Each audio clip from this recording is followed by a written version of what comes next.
مولاي صل وسلم دائما أبدا على حبيبك خير الخلق كلهم مولاي صل وسلم دائما. بسم اللہ الرحمن الرحیم. السلام علیکم. آج ہم حضرت محمد مصطفیٰ صلی اللہ علیہ وآلہ وسلم کی خوبصورت احادیث پر مبنی ایپیسوڈ نمبر 4 پیش کرنے جا رہے ہیں. آغاز کرتے ہیں. جنت کی خوشخبری دینے والے رسول اللہ صلی اللہ علیہ وآلہ وسلم نے فرمایا، دجال کو قتل کرنے کے بعد عیسیٰ علیہ السلام ان لوگوں کے پاس آئیں گے جن کو اللہ تعالیٰ نے دجال سے بچا لیا ہوگا. حضرت عیسیٰ علیہ السلام شفقت سے ان کے چہروں کو چھوئیں گے اور جنت میں ان کے درجات کے بارے میں ان کو بتائیں گے. سورۃ ملک کی سفارش. رسول اللہ صلی اللہ علیہ وآلہ وسلم نے فرمایا، قرآن پاک میں 30 آیتوں والی ایک سورت ہے جس نے ایک شخص کی سفارش کی اور اسے بخش دیا گیا. وہ تبارک ذی یعنی سورۃ ملک ہے. ماں کے قدموں تلے جنت ہے. سیدنا جہمہ رضی اللہ تعالی عنہ نے جہاد میں جانے کے لیے رسول اللہ صلی اللہ علیہ وآلہ وسلم سے مشورہ مانگا. آپ صلی اللہ علیہ وآلہ وسلم نے پوچھا، کیا تمہاری والدہ زندہ ہیں؟ عرض کی، جی ہاں. فرمایا، پھر ان کے پاس رہو کہ جنت ان کے قدموں تلے ہے. باپ جنت کا دروازہ ہے. رسول اللہ صلی اللہ علیہ وآلہ وسلم نے فرمایا، والد جنت کا بہترین دروازہ ہے. چاہو تو اس کی حفاظت کر لو اور چاہو تو اس کو ضائع کر لو. جنت کا حصول مگر کیسے؟ ایک شخص نے عرض کیا، اے اللہ کے رسول صلی اللہ علیہ وآلہ وسلم، جہنم سے آزادی اور جنت کا حصول کیسے ممکن ہے؟ آپ صلی اللہ علیہ وآلہ وسلم نے فرمایا، جس کی موت توحید پر آئی وہ جنت میں داخل ہوگا اور جس کی موت شرک پر آئی جہنم اس کا مقدر ہوگا. غصے پر قابو پائیں، جنت کے حقدار بن جائیں. ایک آدمی نے رسول اللہ صلی اللہ علیہ وآلہ وسلم کی خدمت میں عرض کی کہ مجھے کوئی ایسا عمل بتائیں کہ جو مجھے جنت میں داخل کر دے. رسول اللہ صلی اللہ علیہ وآلہ وسلم نے فرمایا، بس تو غصے پر قابو پا لے، تجھے جنت مل جائے گی. منافقوں پر بھاری 2 نمازیں. رسول اللہ صلی اللہ علیہ وآلہ وسلم نے فرمایا، فجر اور عشاء کی نمازیں منافقوں پر بڑی بھاری ہوتی ہیں، حالانکہ اگر وہ ان کی فضیلت جان لیں تو ان کی ادائیگی کے لیے گھسٹ گھسٹ کے بھی آنا پڑے تو وہ ضرور آئیں. والدہ کو بچے سے الگ مت کرنا. رسول اللہ صلی اللہ علیہ وآلہ وسلم نے فرمایا، جس نے ماں اور اس کے بچے کو الگ کیا، اللہ قیامت کے دن اس کو ان کے پیاروں سے الگ کر دے گا. تعلیم صبح سویرے. رسول اللہ صلی اللہ علیہ وآلہ وسلم نے فرمایا، جو شخص صبح سویرے بھلائی کی تعلیم دینے یا لینے کے لیے مسجد جاتا ہے، اس کے لیے مکمل اور مقبول حج کرنے والا جتنا اجر موجود ہے.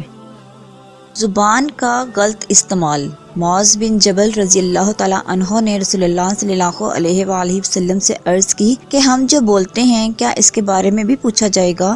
رسول اللہ صلی اللہ علیہ وآلہ وسلم نے فرمایا، اے معاذ، تیری ماں تجھے گم پائے. لوگوں کو جہنم میں چہروں کے بل صرف ان کی زبان کی وجہ سے ہی تو ڈالا جائے گا. خاوند کی ناشکری بیوی کی سزا. رسول اللہ صلی اللہ علیہ وآلہ وسلم نے فرمایا، اللہ تعالیٰ اس عورت کی طرف نہیں دیکھیں گے جو اپنے شوہر کی شکر گزار نہ ہو، حالانکہ وہ اس سے بے نیاز بھی نہیں ہو سکتی. 5 کاموں سے جنت.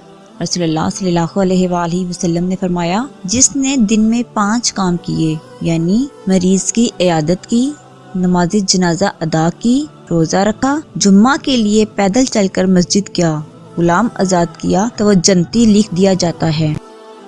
انسان کا تذکرہ عالم بالا میں. رسول اللہ صلی اللہ علیہ وآلہ وسلم نے فرمایا، اللہ تعالیٰ فرماتا ہے کہ میں اپنے بندے کے گمان کے ساتھ ہوں، اور جب وہ مجھے اپنے دل میں یاد کرتا ہے تو میں بھی اسے اپنے دل میں یاد کرتا ہوں، اور جب وہ مجھے کسی محفل میں یاد کرتا ہے تو میں اسے بہتر یعنی کہ فرشتوں کی محفل میں یاد کرتا ہوں. نیکیوں کا جاری سلسلہ. رسول اللہ صلی اللہ علیہ وآلہ وسلم نے فرمایا، فوت ہونے کے بعد جن نیکیوں اور اعمال کا ثواب مومن کو ملتا رہتا ہے، ان میں سے ایک وہ علم بھی ہے جو اس نے لوگوں کو سکھایا اور پھیلایا. سرخ جوڑے میں شہزادے. رسول اللہ صلی اللہ علیہ وآلہ وسلم خطبہ ارشاد فرما رہے تھے. اسی دوران حضرت حسن و حسین رضی اللہ تعالیٰ عنہ سرخ قمیض پہنے ہوئے آئے. وہ چلتے ہوئے لڑکھڑا کر گر رہے تھے۔ آپ صلی اللہ علیہ وآلہ وسلم نے ممبر سے اتر کر انہیں اٹھایا اور اپنے سامنے بٹھا لیا۔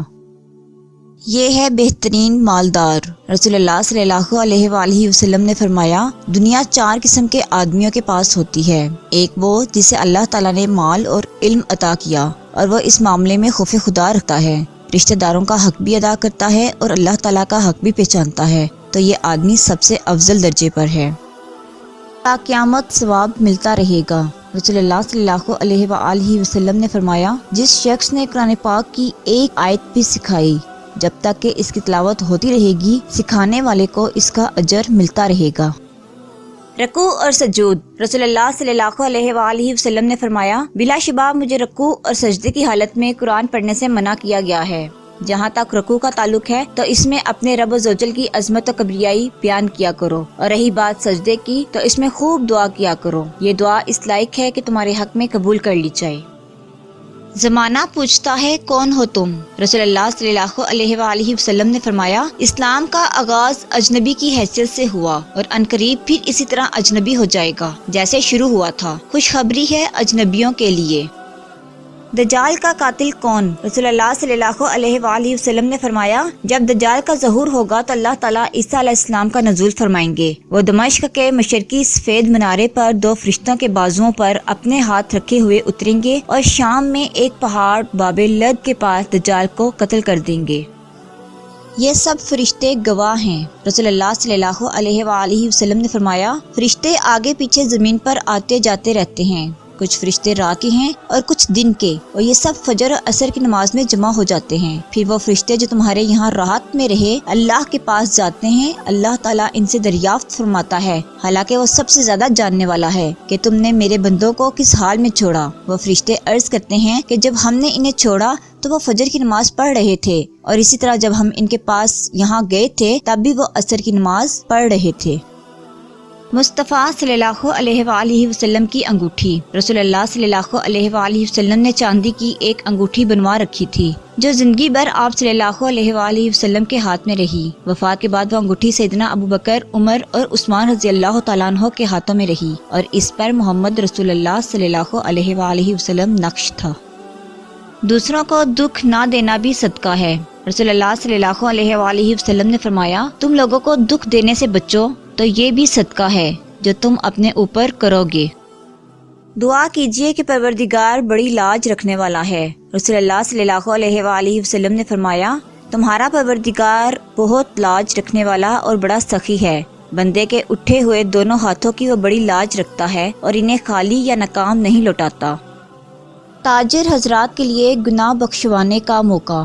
رسول اللہ صلی اللہ علیہ وآلہ وسلم نے فرمایا، جس نے کسی مسلمان کو نقصان سے بچانے کے لیے اسے فروخت کی ہوئی چیز واپس لے لی، اللہ اس کی لغزشوں کو ختم فرما دیں گے۔ سلام پھیلائیں جنت پائیں۔ رسول اللہ صلی اللہ علیہ وآلہ وسلم نے فرمایا، جب تک تم مومن نہیں ہو جاتے جنت میں نہیں جا سکتے، جب تک وہاں محبت نہیں کرتے مومن نہیں ہو سکتے۔ اسلام کو عام کرو، اس سے تمہارے درمیان محبت پیدا ہو جائے گی۔ رسول اللہ صلی اللہ علیہ وآلہ وسلم نے فرمایا، جنتی لوگ جنت میں جا چکے ہوں گے اللہ کی مرضی کے، پھر بھی جنت میں کچھ جگہ باقی بچ جائے گی، چنانچہ اللہ تعالیٰ ایک نئی مخلوق پیدا کر کے اس خالی جگہ کو پر فرما دیں گے۔ توبہ کا دروازہ کھلا ہے۔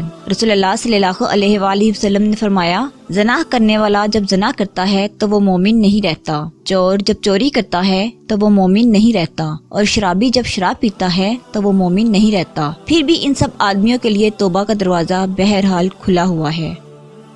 تکلیف دہ چیز ہٹا دینا صدقہ ہے۔ رسول اللہ صلی اللہ علیہ وآلہ وسلم نے فرمایا، راستے سے تکلیف دہ چیز، پتھر، کانٹا، ہڈی وغیرہ ہٹا دینا بھی صدقہ ہے۔ آج تک کے لیے اتنا ہی، اگلی ایپیسوڈ کے لیے اجازت دیجیے۔